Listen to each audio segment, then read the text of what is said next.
This is the Dollemore Daily, and I'm Jesse Dollemore. Hey, before I get started here, I want to promote a video on my wife and content creation partner's channel, Brittany Page.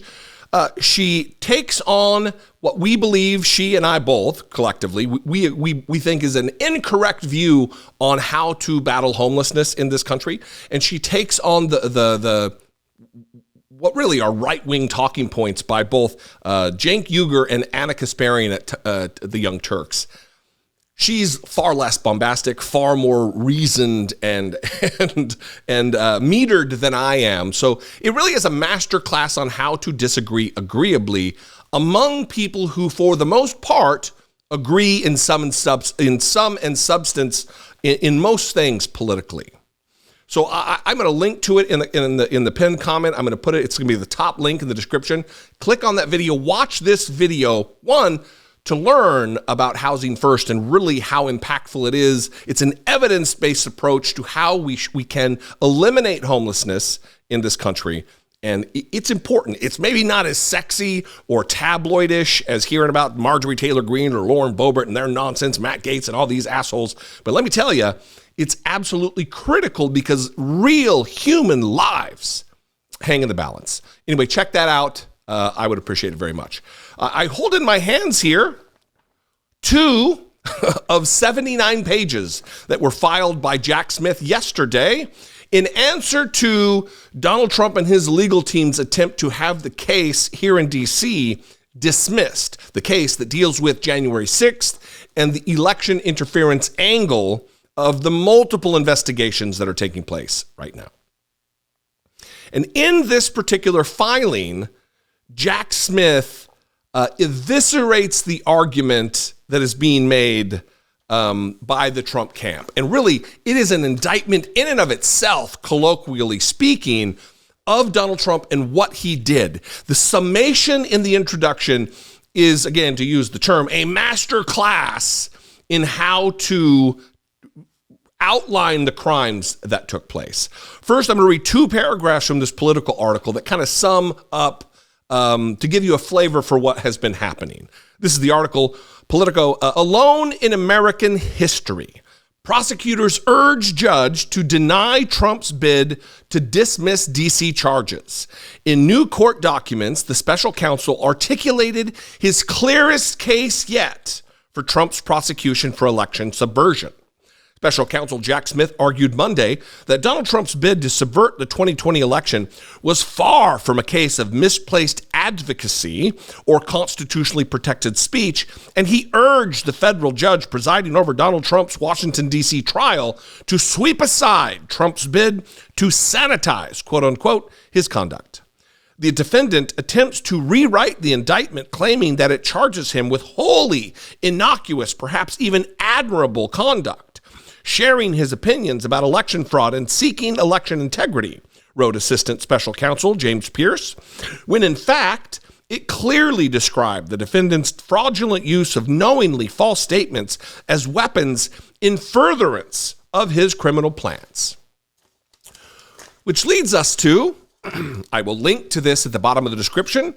This is page 16. It is the introduction, the first. The previous 14 pages is references to court and precedences. It is an overwhelming case being made here. So here is what the introduction says, because a lot of times these documents are hard to find. They're difficult to wade through, but I'm just going to read this introduction. All right. The indictment in this case charges the defendant, then the president, with perpetrating an unprecedented campaign of deceit to attack the very functioning of the federal government, to collect, count, and certify votes, to obstruct the January 6th congressional proceeding at which the election results are certified, and to disenfranchise millions of voters, all in a concerted criminal effort to overturn the presidential election results and prevent the lawful transfer of power to his successor. Because the defendant cannot mount meritorious challenges to the charges against him, His motions to dismiss the indictment on constitutional and statutory grounds rely instead on distortions and misrepresentations. The defendant attempts to rewrite the indictment, claiming that it charges him with wholly innocuous, perhaps even admirable conduct, sharing his opinions about election fraud and seeking election integrity, when in fact, it clearly describes the defendant's fraudulent use of knowingly false statements as weapons in furtherance of his criminal plans. The defendant's motion cites cases that, upon examination, undermine his arguments rather than support them, and he improperly challenges the government's anticipated trial evidence at this stage. The defendant also claims that he could not have known his actions were criminal because in the past, others who have questioned, challenged, or protested election results were not prosecuted. But the defendant stands alone in American history for his alleged crimes. No other president has engaged in conspiracy and obstruction to overturn valid election results and illegitimately retain power. The indictment squarely charges the defendant for this conduct, and the defendant's constitutional and statutory challenges to it are meritless. The defendant's motions should be denied.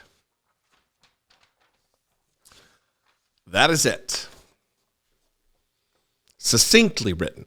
And then, what follows is all of the background, all of the evidence, and again, using the term, a master class in how a prosecution should be handled, how the evidence should be handled, even giving a little bit of a sneak preview, a peek into that they are undervaluing the evidence that we have. They're making arguments based on what they think we know and the evidence that we have and the arguments we're going to make, but they're way off base, is what it seems that they're saying to me. The other thing, and it's the same thing that I've been talking about for years now, is the attempt to disenfranchise hundreds of millions of Americans. Joe Biden won the election by 7+ million votes.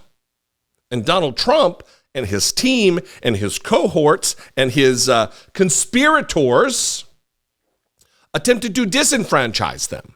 If you voted for Joe Biden in whatever state, it doesn't have to be in one of the states that were in contention, like Georgia and Pennsylvania and Michigan, Arizona. It didn't have to be in one of those. If you voted for Joe Biden, and if Donald Trump won, if his way had gone through and he had been reinserted as president extra constitutionally, extra democratically, you would have been disenfranchised. I would have been disenfranchised. Our vote would have been meaningless. It would have been stolen from us.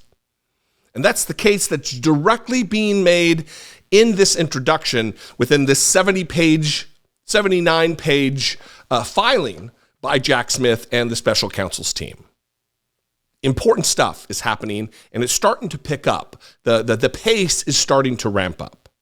Anyway, I would invite your conversation, your input about this. We can mix it up in the comments, absolutely.